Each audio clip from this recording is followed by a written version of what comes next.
નમસ્કાર મિત્રો, હવે આપણે પ્રકરણ નંબર 3 એમાં બે ટોપિક અંગે ચર્ચા કરવાની હતી. પેલું તત્વોનું વર્ગીકરણ, જેની આપણે અગાઉ ચર્ચા કરી ગયા છીએ. હવે તત્વોના ગુણધર્મમાં આવર્તનીયતા એના અંગે ચર્ચા કરવી છે. તો પેલો શબ્દ આવર્તનીયતા શું છે એના અંગે પેલા ચર્ચા કરીએ અને પછી આવા ગુણધર્મો વિશે વાત કરીએ. તો ભાઈ, આવર્તી ગુણધર્મો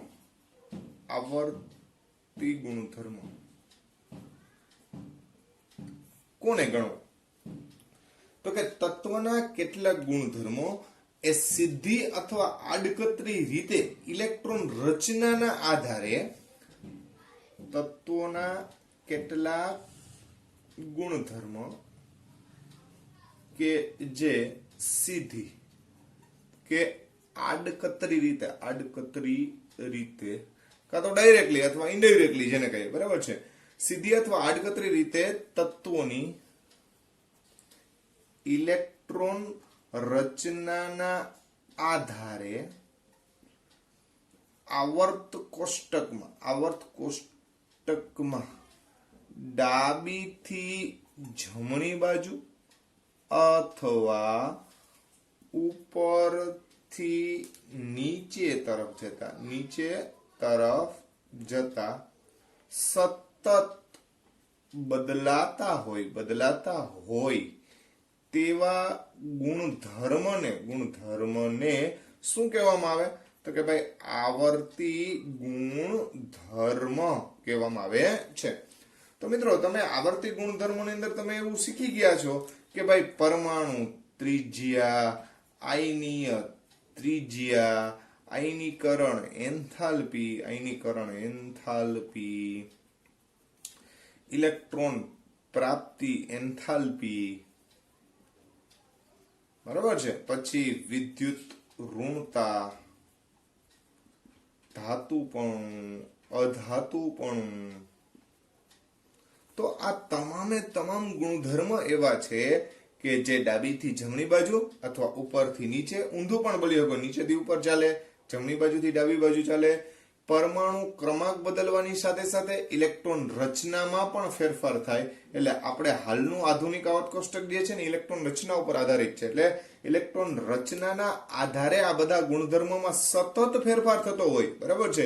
તો આવા જે કંઈ પણ ગુણધર્મો છે કે જે આ ઘટનાને ફોલો કરે છે, એવા બધા જ આ ગુણધર્મોને, એટલે કે પરમાણુ ત્રિજ્યા, આયની ત્રિજ્યા, આયનીકરણ એન્થાલ્પી, ઇલેક્ટ્રોન પ્રાપ્તિ એન્થાલ્પી, વિદ્યુત ઋણતા, આ ધાતુપણું, અધાતુપણું, એસિડિકતા, બેઝિકતા, તમામ વસ્તુ જે છે એ આવર્તી ગુણધર્મ કહેવાય. કેવા ગુણધર્મ કહેવાય? આવર્તી ગુણધર્મ. તો આવા તત્વોના ગુણધર્મોમાં જે આવર્તનીય જોવા મળે છે, એવા આ ગુણધર્મો વિશે હવે આપણે એક પછી એક ચર્ચા કરવાની રહેશે. પહેલી આપણે ચર્ચા કરવા જઈ રહ્યા છીએ પરમાણ્વીય ત્રિજ્યા, બરાબર છે. તો પરમાણુની ત્રિજ્યા જે છે એના સંદર્ભમાં આપણે વિચારવાનું છે, જેને આપણે પરમાણ્વીય ત્રિજ્યા અથવા પત્રી, ટૂંકમાં શું કહેશું આપણે? પત્રી. તો પરમાણ્વીય ત્રિજ્યા શું છે મિત્રો? તો એના અંગે આપણે અભ્યાસ કરીએ. પરમાણ્વીય ત્રિજ્યા, પેલો આવર્તનીય ગુણધર્મ જેને આપણે નામ આપ્યું છે પરમાણ્વીય ત્રિજ્યા. હા મિત્રો, સામાન્ય રીતે એકલ કોઈ પરમાણુ હોય તો એની ત્રિજ્યા માપવી અઘરી બાબત છે. એટલે એકલ પરમાણુઓની આપણે ત્રિજ્યા ના માપી શકીએ, બરાબર છે.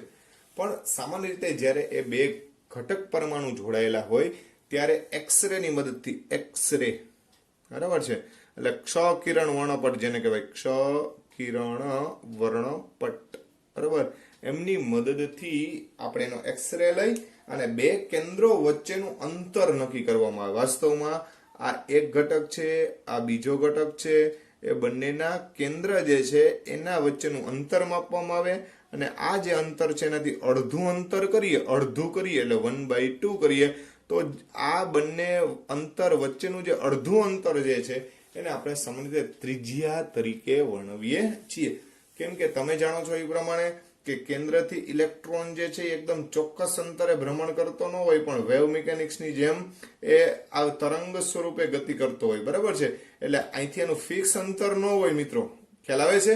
તો આવા સંજોગોમાં તમારે બે કેન્દ્રો વચ્ચેનું અંતર લેવું પડે. અને એ અંતરનું અડધું અંતર કરવાથી આપણને શું મળશે તો કે પરમાણુવીય ત્રિજ્યા પ્રાપ્ત થાય. હવે સામાન્ય રીતે પરમાણુ ત્રિજ્યામાં 3 રીતે આપણે વિભાજિત કરીએ છીએ. પેલું જે છે એ સહસંયોજક ત્રિજ્યા. બીજું છે એ વાન્ડરવાલ્સ ત્રિજ્યા. અને ત્રીજું જે છે એ ધાત્વીય ત્રિજ્યા. બહુ આના વિશે આપણે ડિટેલમાં નહીં જઈએ મિત્રો, પણ તમને ખબર છે કે સહસંયોજક ત્રિજ્યા મતલબ બે તત્વો સહસંયોજક બંધ વડે જોડાયેલ હોય ત્યારે તેમના કેન્દ્ર વચ્ચેના અંતરના અડધા અંતરને આપણે શું કહીએ છીએ પરમાણુવીય ત્રિજ્યા. પણ કેવી ત્રિજ્યા કહીએ? સહસંયોજક ત્રિજ્યા, જેને કોવેલેન્ટ રેડિયસ એવો શબ્દ પણ કહેવામાં આવે. કોવેલેન્ટ બોન્ડ એટલે સહસંયોજક બંધ, એના પરથી કોવેલેન્ટ ત્રિજ્યા એટલે રેડિયસ એવો શબ્દ પણ બોલી શકાય. અને આ સહસંયોજક ત્રિજ્યા એનો મતલબ એમ પણ કહેવાય 1/2 બંધ લંબાઈ. એટલે જે બંધ લંબાઈ એટલે બે કેન્દ્રો વચ્ચેનો અંતર એને આપણે બંધ લંબાઈ પણ કહીએ છીએ. બંધ લંબાઈનું અડધું કરો એટલે તમને સહસંયોજક ત્રિજ્યા પ્રાપ્ત થાય. હા મિત્રો, જેમાં પરફેક્ટલી બંધ ન રચાતો હોય, બરાબર છે, જેમાં પરફેક્ટલી બંધ ન રચાતો હોય એવા કેટલાક અણુ, જો આ બે એક અણુમાં રહેલા બે ઘટક કણોની વાત છે, બરાબર, અને સમાન તત્વો લેવાના છે, બે અલગ અલગ નથી લેવાના. અહીંયા દાખલા કે ક્લોરીન છે તો બીજો ક્લોરીન લેવાનો છે. બંને ક્લોરીન ઘટકો જે છે IaCl છે, બરાબર છે, તો એમના વચ્ચેનું અંતર 198 હોય તો એનો અડધો કરો તો તમને એનું શું મળશે તો કે ભાઈ 99 pm જે છે પાઇકોમીટર જે છે એની પત્રી થાય, એટલે પરમાણુવીય ત્રિજ્યા થાય. ટોટલ બે વચ્ચેનું અંતર જે છે એના ભાગ્યા 2 કરવાના એટલે કેટલા થાય? 99. તો આ રીતે તમને આ જે છે એ શું મળી તો કે ભાઈ પરમાણુવીય ત્રિજ્યા, જેને આપણે સહસંયોજક ત્રિજ્યા તરીકે ઓળખીએ છીએ. કઈ ત્રિજ્યા તરીકે ઓળખીએ? સહસંયોજક. જ્યારે વાન્ડરવાલ્સમાં શું થાય તો કે ભાઈ માની લો કે નિયોન છે તો નિષ્ક્રિય ઘટક છે, સામે બીજોય નિયોન ઘટક લઈએ, બરાબર છે, તો એમની વચ્ચે માત્ર રાસાયણિક બંધ ન હોય, માત્ર વાન્ડરવાલ્સ આકર્ષણ બળ જ હોય, તો એવા સંજોગોમાં એમના કેન્દ્રો વચ્ચેના અડધા અંતરને, એમના કેન્દ્ર વચ્ચેનું અંતર જે છે એનાથી અડધું લેવામાં આવે તો એને કહેવાય વાન્ડરવાલ્સ ત્રિજ્યા. એટલે રાસાયણિક બંધ વડે ન જોડાયેલ અણુઓ ના ઘટક કણો વચ્ચેના અંતરના અડધા અંતરને શું કહેવાય? વાન્ડરવાલ્સ ત્રિજ્યા તરીકે ઓળખવામાં આવે. હવે મિત્રો, તમને ખબર છે કે આમાં આકર્ષણ બળ વધારે છે, જ્યારે આમાં આકર્ષણ બળ એટલું બધું છે નહીં, તો સ્વાભાવિક છે કે વાન્ડરવાલ્સ છે એ પ્રમાણમાં મોટી ત્રિજ્યા હોય અને સહસંયોજક ત્રિજ્યા એના કરતા કેવી હોય? નાની, કેમ કે આમાં ઘટક કણો વધારે નજીક ગોઠવાયેલા હોય, આનું આકર્ષણ બળ કેવું હોય? ઓછું હોય, એટલા માટે. હવે ધાત્વીય ત્રિજ્યાના સંદર્ભમાં વાત કરવા જાય તો ધાતુ સ્ફટિક એટલે આ માત્ર ધાતુની જ વાત કરે છે, આમાં કોઈ અધાતુ કે અન્ય તત્વ આવે નહીં. દાખલા કે સોડિયમ, પોટેશિયમ એવા બધા ઘટકો જે છે એના સ્ફટિકમાં, ધાતુ સ્ફટિકમાં બે ઘટકો વચ્ચેના અડધા અંતરને, અહીંયા તમને અંતર એટલે બે કેન્દ્ર વચ્ચેનું જ અંતર વિચારવાનું હોય, બરાબર છે. એક્સરે જ્યારે લેવામાં આવે ત્યારે ન્યુક્લિયસ ટુ ન્યુક્લિયસ જે છે એને લેવામાં આવે અને એનું અડધું લેવામાં આવે, તો એ જે તમને જોવા મળે ધાત્વીય ત્રિજ્યા જોવા મળે. કેવી ત્રિજ્યા જોવા મળે? ધાત્વીય ત્રિજ્યા. ધાતુ સ્ફટિક રચના આપણે 12મા ધોરણની અંદર આવશે મિત્રો. ધાતુ સ્ફટિક રચનામાં પરમાણુ કર્નેલ અને સ્થાનીકૃત ઇલેક્ટ્રોન અને વિસ્થાનીકૃત ઇલેક્ટ્રોન નો સમુદ્ર એવો શબ્દ આવશે, બરાબર છે. અને એના આધારે આખો ધાત્વીય બંધ જે છે એ સમજાવવામાં આવે અને ધાત્વીય બંધ રચાય ત્યારબાદ બે ઘટકો વચ્ચેનું જે સરેરાશ અંતર છે એનું અડધું લેવામાં આવે એને આપણે ધાત્વીય ત્રિજ્યા તરીકે ઓળખીએ છીએ.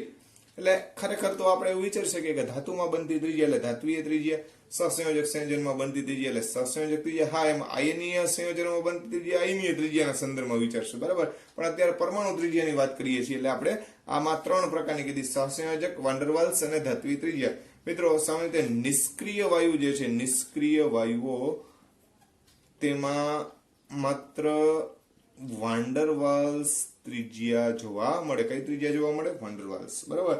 કેમ કે એમાં ઘટક કણો વચ્ચે રાસાયણિક આકર્ષણ બળ હોતું નથી. હા, અમુક ઘટકો જે છે, ક્રિપ્ટોન છે, એવા ઘટકો કે જે ફ્લોરિન સાથે એના સંયોજન બનાવે તો એમાં જોવા મળે. પણ સામાન્ય સંજોગોમાં ત્યાં ધાતુઓ જે નિષ્ક્રિય ઘટકો જે છે એમાં માત્ર તમને વાન ડર વાલ્સ પરમાણુય ત્રિજ્યા જ માપવામાં આવે છે અથવા તો જોવા મળે છે. હવે પરમાણુય ત્રિજ્યાના સંદર્ભમાં આપણે આજે 3 ત્રિજ્યા જોઈ. એમાં સૌથી મોટી ત્રિજ્યા જે છે એ વાન ડર વાલ્સ ત્રિજ્યા, બરાબર છે. એટલે આકર્ષણ બળ સૌથી ઓછું. બીજા નંબરે ધાત્વીય ત્રિજ્યા, અને સૌથી વધુ આકર્ષણ બળ અથવા ત્રિજ્યા સૌથી ઓછી હોય તો સહસંયોજક ત્રિજ્યા. ધ્યાન રાખજો, બરાબર છે. તો તમને કોઈ પૂછે કે સૌથી નાની ત્રિજ્યા કઈ, તો સહસંયોજક. સૌથી મોટી ત્રિજ્યા કઈ, તો વાન ડર વાલ્સ ત્રિજ્યા સૌથી મોટી ત્રિજ્યા ગણવામાં આવે. હવે મિત્રો, તમને ખ્યાલ છે એ પ્રમાણે કે પરમાણુય ત્રિજ્યાનો એક ટ્રેડ જે છે, એક જ સમૂહમાં તમે ઉપરથી ક્યાં આવો તો કે ભાઈ નીચે જાઓ તેમ પરમાણુ ત્રિજ્યા શું થાય? વધે છે, બરાબર છે. શા માટે? તો સિમ્પલ વસ્તુ છે કે ભાઈ કેન્દ્રથી જેમ જેમ ઇલેક્ટ્રોન દૂર જતો જાય, મુખ્ય ક્વોન્ટમ આંક છે એ બદલતો જાય. જે મુખ્ય ક્વોન્ટમ આંક વધતો જાય એમ કેન્દ્રથી ઇલેક્ટ્રોન દૂર દૂર જતો જાય, બરાબર છે. એટલે ઉપરથી નીચે જાઓ, જેમ કે તમને ખબર છે કે ભાઈ lithium, sodium, potassium, rubidium, caesium, francium, તો ઉપરથી ક્યાં આવ્યા? નીચે. એ મુખ્ય ક્વોન્ટમ આંક શું થતો જાય? બદલતો જાય. અહીંયા આપણે 1s2 2s1 લખી લે. બાહ્યતમ કક્ષામાં 2 આવ્યો કે નહીં? ત્યાં n બરાબર 2 આવે, n બરાબર 3 આવે, પછી 4 આવે, પછી 5 આવે, પછી 6 આવે, 7 આવે. એમ જેમ જેમ કેન્દ્રથી ઇલેક્ટ્રોન દૂર જતો જાય એમ એમ શું થતું જાય? તો કે ભાઈ ત્રિજ્યા કેવી થતી જાય?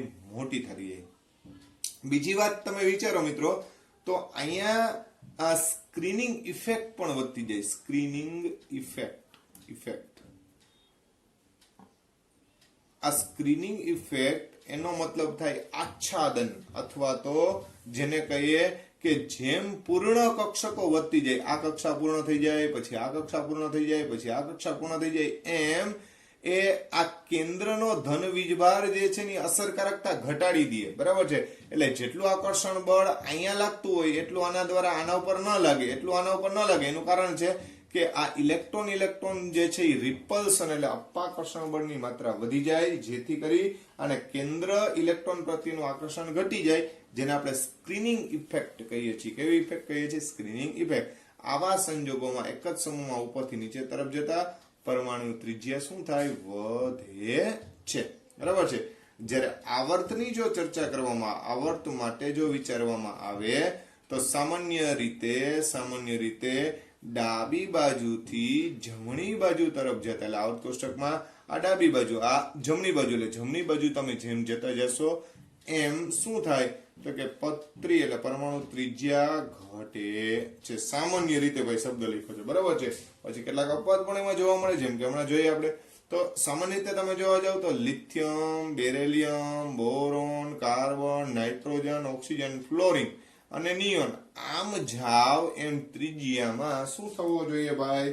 તો કે ઘટાડો થવો જોઈએ, એટલે કે ત્રિજ્યા ઘટવી જોઈએ. પણ મિત્રો તમને ખબર જ છે કે અપવાદ તો બધે હોવાના જ, બરાબર. તો આપણે વ્યવસ્થિત રીતે અપવાદ છે એને પણ ધ્યાનમાં લઈએ. તો કે ભાઈ આવર્ત જે છે સમૂહમાં કોઈ વાંધો નથી કે ભાઈ ઉપરથી નીચે આવ્યા એટલે પરમાણુ ત્રિજ્યા વધી ગઈ. પણ આવર્ત જે છે, આવર્ત માટે અપવાદ જે છે ધ્યાનમાં લઈએ ઉદાહરણ દ્વારા. તો કે ભાઈ lithium, beryllium, boron, carbon, nitrogen, oxygen, fluorine અને નિયોન. તો નિયમ એમ કહે કે જેમ તમે આવર્તમાં ડાબી બાજુથી જમણી બાજુ જાઓ એમ મુખ્ય ક્વોન્ટમ આંક બદલે નહીં, પણ કેન્દ્રનો ધન વીજભાર વધે, જેથી કરી અને શું થવું જોઈએ તો કે ત્રિજ્યા છે એ આમ જતા શું થવી જોઈએ, ઘટવી જોઈએ. આમ થતા શું થવી જોઈએ, ઘટવી જોઈએ. બરાબર છે. પણ અહીંયા તમને હું ડેટા આપું છું એટલે તમને વધારે ખ્યાલ આવે છે શું થાય છે. તો કે આની 152 પાઇકોમીટર, આની 111 પાઇકોમીટર એટલે ઘટી, આની 88 એટલે ઘટી, આની 77 એટલે ઘટી, આની 70 એટલે ઘટી, આની આવી 74. શું થયું ભાઈ, વધી કે ઘટી? વધી. આની પાછી ઘટી 72. બરાબર છે. નો ડાઉટ આના કરતા વધારે, પણ આના કરતા તો ઘટી ને. પણ નિયોન જે છે એ રેકોર્ડ તોડી નાખે 160 pm. બરાબર છે. તો આવું કેમ, તો હવે એ સમજીએ આપણે. તો મિત્રો સામાન્ય રીતે તો આપણે એવી જ ખબર છે કે આવર્તમાં ડાબા ટુ જબ્બા શું થાય તો કે ત્રિજ્યા ઘટે, પણ નાઇટ્રોજન, ઓક્સિજન, ફ્લોરિન, બરાબર છે. નાઇટ્રોજન પરમાણુ ક્રમાંક 7, 1s2, 2s2, 2px 1, 2py 1, 2pz 1. હવે આવ્યો ઓક્સિજન પરમાણુ ક્રમાંક 8, 1s2, 2s2, 2px 1, 2py 1, 2pz1. હવે આઠમો ઇલેક્ટ્રોન જે છે અહીંયા યુગ્મિત થશે એટલે અહીંયા 2 થઈ ગઈ. બરાબર છે. હવે મિત્રો અહીંયા જો આ બેમાં ફેર શું આવ્યો તો આમાં આમાં 7 પ્રોટોન છે, આમાં 8 પ્રોટોન છે. બરાબર છે. તો સ્વાભાવિક છે કે 7 પ્રોટોન કરતા 8 પ્રોટોન તો વધારે આકર્ષિત કરે ને, તો આના કરતાની ત્રિજ્યા તો ઘટવી જોઈએ ને, પણ મૂલ્ય તો એમ કે છે વધી છે. એનો જવાબ છે 2px2. એક જ કક્ષકમાં બે ઇલેક્ટ્રોન એકબીજાનું શું કરે તો કે ભાઈ અપાકર્ષણ કરે. શું કરે? અપાકર્ષણ. અને રિપલ્શન એટલું બધું વધી જાય કે જેના કારણે થાય અને આ પ્રોટોન જે છે એને બહુ વધારે સારી રીતે આકર્ષી શકતા નથી. એટલે અંદરો અંદરનો ઝઘડો છે. બરાબર છે. જેથી કરી અને આની અસરકારકતા ઘટી જાય. એટલે શબ્દ છે ને ખરેખર ઝેડ ઇફેક્ટિવ એવો શબ્દ બોલે. બરાબર છે.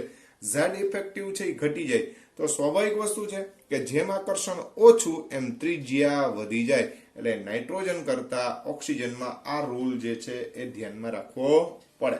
બરાબર છે.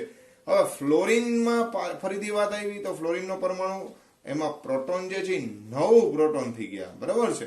અને 1s2, 2s2, 2px2, 2py2 અને 2pz1. તો સ્વાભાવિક છે કે ભાઈ અહીંયા પણ રિપલ્શન તો જોવા મળે જ છે. બરાબર છે. એટલે નાઇટ્રોજન કરતા તો વધારે જ છે, ખરેખર તો ઓછી હોવી જોઈએ પણ વધારે છે, પણ ઓક્સિજન કરતા ઘટી ગઈ. બરાબર છે. એનું કારણ એટલું છે સામે 9 પ્રોટોન થઈ ગયા. કેટલા પ્રોટોન થઈ ગયા? 9 પ્રોટોન. એટલે જેટલો આનો ઝેડ ઇફેક્ટિવ છે એટલો આનો ઝેડ ઇફેક્ટિવ એના કરતા પણ શું થઈ ગયો કહેવાય? વધી જાય. બરાબર છે. સ્વાભાવિક છે કે અસરકારકતા જેમ એની વધશે એમ ત્રિજ્યા શું થતી જાય? ઘટતી જાય. બરાબર. તો અહીંયા ધ્યાનમાં રાખજો. અહીંયા ઘણાને એમ થશે કે સાહેબ અહીંયા 2 ને 2 4 તો આનું અપાકર્ષણ બળ વધવું ન જોઈએ. નો ડાઉટ વધે, પણ પ્રોટોનની અસર અહીંયા વધારે થાય એટલે જ આપણે એને ઝેડ ઇફેક્ટિવ કહીએ છીએ. એટલા માટે થાય. અને ફ્લોરિન માટે પાછું મૂલ્ય શું થાય છે? ઘટે છે. બરાબર. ઓક્સિજનની સાપેક્ષમાં નો ડાઉટ નાઇટ્રોજન કરતા તો વધારે જ છે. બરાબર છે. સમજી ગયા? હવે નિયોનનો વિચાર કરો તો નિયોને તો રેકોર્ડ જ તોડી નાખ્યો. બરાબર છે. એના માટેના 2 વિકલ્પ છે. બરાબર. શું? તો કે પેલી એક વાત તો કે નિયોનમાં બધા જ ઇલેક્ટ્રોન યુગ્મિત છે. યાદ રાખજો. બરાબર છે. એટલે નિયોન જે છે ઇલેક્ટ્રોનના નિયોન 10 એટલે 1s2, 2s2, 2pxi2, 2py પણ 2 અને 2pz પણ 2. આ બધું 2 2 2. સમજો. બરાબર છે. એટલે અપાકર્ષણ બળ સૌથી વધારે. બીજી વાત, એક તો બધા જ યુગ્મિત એટલે અપાકર્ષણ વધે. બીજી વાત, માત્ર વાન ડર વાલ્સ ત્રિજ્યા જ માપી શકાય. યાદ કરો, આ બધા તો એકબીજાને બંધ બનાવી શકે. Cl2 હોય, F2 હોય, O2 હોય, આવું બધું થાય. બરાબર છે. પણ ક્યાંય Ni2 બને? એ શક્ય બને નહીં. એટલે વાન્ડરવાલ્સ ત્રિજ્યા જ માપી શકાય. અને તમને આની પહેલા સમજાવેલું છે કે વાન્ડરવાલ્સ ત્રિજ્યાનું મૂલ્ય હંમેશા વધુ હોય. વાન્ડરવાલ્સ ત્રિજ્યાનું મૂલ્ય એ હંમેશા આયનીય સહસંયોજક ત્રિજ્યા કરતા એનું મૂલ્ય હંમેશા કેવું હોય? વધારે. તો એ રીતે પણ તમે જોવા જાવ તો તમને આનું મૂલ્ય હંમેશા કેવું જોવા મળશે? વધુ જ જોવા મળશે. એટલે તમને નિષ્ક્રિય તત્વોની બાબતમાં જ્યારે પણ તમે જોવા જશો ત્યારે હંમેશા તમને પરમાણુ ત્રિજ્યાનું મૂલ્ય વધારે જોવા મળે. તો આ વસ્તુ ખાસ ધ્યાનમાં રાખજો મિત્રો. તો આ રીતે આ નિયોન જે છે એના સંદર્ભમાં જો ચર્ચા કરવા જાય તો કીધું એ પ્રમાણે કે ભાઈ એનો પરમાણુ ત્રિજ્યા જે છે એ હોવી જોઈએ, આમ ઘટવી જોઈએ, એના કરતા તમને વધારેલી જોવા મળે છે. એના માટેનું આપણે રીઝન સ્પષ્ટ કર્યું કે ભાઈ આવું કારણ હોવાથી આમ જોવા મળે છે. ખ્યાલ આવે છે? તો આ વાત થઈ પરમાણ્વીય ત્રિજ્યા અંગેની. બરાબર. બાકીના જે નિયમ છે ટેક્સ્ટ બુકના નિયમોને આપણે ફોલો કરવાના જ છે મિત્રો. તો આ રીતે પરમાણુ ત્રિજ્યા જે છે એની સંદર્ભે આપણે ચર્ચા કરી શકીએ. હવે આયોનિક ત્રિજ્યાના સંદર્ભમાં વાત કરીએ તો આયોનિક ત્રિજ્યા એના સંદર્ભમાં જેમ પરમાણુ ત્રિજ્યાનું વલણ છે એવું જ આયનીય ત્રિજ્યાનું વલણ છે એવું કહી શકાય. સામાન્ય રીતે જનક તત્વ કરતા આયોનિક ત્રિજ્યા સામાન્ય રીતે જનક તત્વ કરતા તેમાંથી રચાતા ધન આયન ની ત્રિજ્યા શું થાય? તો કે ઘટે. કોની? ધન. બરાબર છે. એનો મતલબ એમ થયો કે સોડિયમ કરતા સોડિયમ પ્લસ એની ત્રિજ્યા કેવી હોય? ઓછી હોય. સ્વાભાવિક વસ્તુ છે કે સોડિયમ પ્લસ એટલે ઇલેક્ટ્રોન ઘટી જાય. બરાબર છે. દાખલા તરીકે 1s2 2s2 2p6 3s1 એટલે સોડિયમ થયો. હવે સોડિયમ પ્લસ એટલે 1s2 2s2 2p6 તો આખી ત્રીજી કક્ષા જ નાબૂદ થઈ ગઈ ભાઈ. બરાબર છે. અને સામે અહીંયા 11 પ્રોટોન છે, અહીંયા 11 પ્રોટોન છે, અહીંયા 11 ઇલેક્ટ્રોન છે, આમાં 10 જ ઇલેક્ટ્રોન છે. તો સ્વાભાવિક છે કે આના કરતાની ત્રિજ્યા શું થાય? ઘટી જાય. અસરકારક વીજભાર જે છે એ વધી ગયો એટલા માટે થઈને. બરાબર છે. આ જ રીતે ઋણ માટે વાત કરો તો જનક તત્વ કરતા તેમાંથી રચાતા ઋણ આયનની ત્રિજ્યા વધે. શા માટે વધે? તો એનું પણ આ જ રીતનું રીઝન કહી શકાય. Cl કરતા Cl માઇનસ જે છે એની ત્રિજ્યા વધી જશે. સ્વાભાવિક વસ્તુ છે. કેમ કે આમાં 17 ઇલેક્ટ્રોન છે, આમાં 18 ઇલેક્ટ્રોન થાય. પ્રોટોન તો 17 જ છે, આમાં 17 જ પ્રોટોન છે. પ્રોટોન તો બેમાં સરખા જ છે, પણ ઇલેક્ટ્રોન વધી ગયા તો સ્વાભાવિક છે કે આમાં રિપલ્શન વધી ગયું, એટલે અપાકર્ષણ બળ વધ્યું. અપાકર્ષણ જે છે એ વધારે સારી રીતે ટૂંકમાં એક્સપાન્ડ કરે ત્રિજ્યાને, એટલા માટે થાય. અને આના કરતાની ત્રિજ્યામાં શું થાય? વધારો થાય. તો આ મૂળભૂત વસ્તુ ધ્યાનમાં રાખજો. બીજું કે આના આધારે કેટલાક આઇસો ઇલેક્ટ્રોનિક સંયોજનો માટે ત્રિજ્યા જે છે એના ક્રમ જે છે એ આપણે પૂછી શકે. પહેલા તો આઇસો ઇલેક્ટ્રોનિક ઘટકો એટલે આપણે અગાઉ વાત થઈ જ ગઈ છે કે જેની અંદર ઇલેક્ટ્રોન સંખ્યા સમાન હોય એને આપણે આઇસો ઇલેક્ટ્રોનીય ઘટકો કહીએ છીએ. ઇલેક્ટ્રોન સંખ્યા સમાન હોય, ઇલેક્ટ્રોન સંખ્યા કેવી હોય? સમાન. તેને શું કહેવામાં આવે? તેને આઇસો ઇલેક્ટ્રોનીય ઘટક કહેવાય. તો આઇસો ઇલેક્ટ્રોનિક ઘટકમાં દાખલા તરીકે આપણે એમ કહીએ કે N-3, પછી O-2, પછી આપણે ફ્લોરિન -1, પછી આપણે નિયોન લઈએ, પછી આપણે સોડિયમ +1 લઈએ, પછી આપણે મેગ્નેશિયમ +2 લઈએ અને પછી આપણે એલ્યુમિનિયમ +3 લઈએ. વિચારોજી ભાઈ, નાઇટ્રોજનનો પરમાણુ ક્રમાંક 7 વત્તા 3 ઇલેક્ટ્રોન એને લીધા એટલે ટોટલ 10 ઇલેક્ટ્રોન થયા. એટલે આમાં 10 ઇલેક્ટ્રોન થયા. ઓક્સિજનનો પરમાણુ ક્રમાંક 8 એટલે એમાં 2 ઇલેક્ટ્રોન આવ્યા. તો આના પણ 10 ઇલેક્ટ્રોન થયા. આમાં 9 વત્તા 1 એટલે આના પણ 10 થયા. આમાં તો 10 છે જ, કઈ એવું નથી એટલે 10. બરાબર છે. આમાં 11 હતા, 1 ગયો એટલે 10. આમાં 12 હતા, 2 ગયા એટલે કેટલા આવ્યા? તો કે 10. અને આમાં 13 હતા, 3 ઇલેક્ટ્રોન ગયા, કેટલા વધ્યા? 10. તો બધામાં ઇલેક્ટ્રોનની સંખ્યા કેવી છે? 10 10 10 10 જ છે.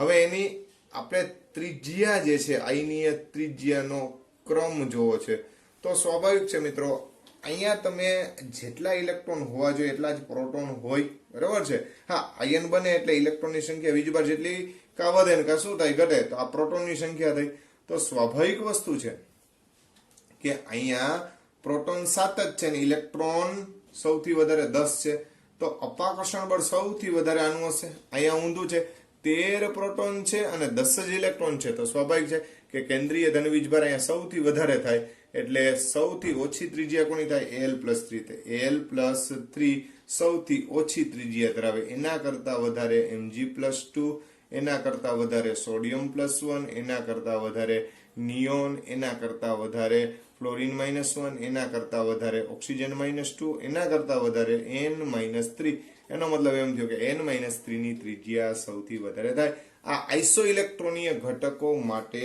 આયનીય ત્રિજ્યાના સંદર્ભમાં આપણે આવી ચર્ચા કરી શકીએ તો મિત્રો આ આયનીય ઘટકો જે છે એમાં પરમાણુ ત્રિજ્યા જે છે એની આપણે ચર્ચા કરી તો અહીંયા આપણે પરમાણુ ત્રિજ્યા જે છે એની ચર્ચા પૂર્ણ કરીએ છીએ પરમાણુ અને આયનીય ત્રિજ્યા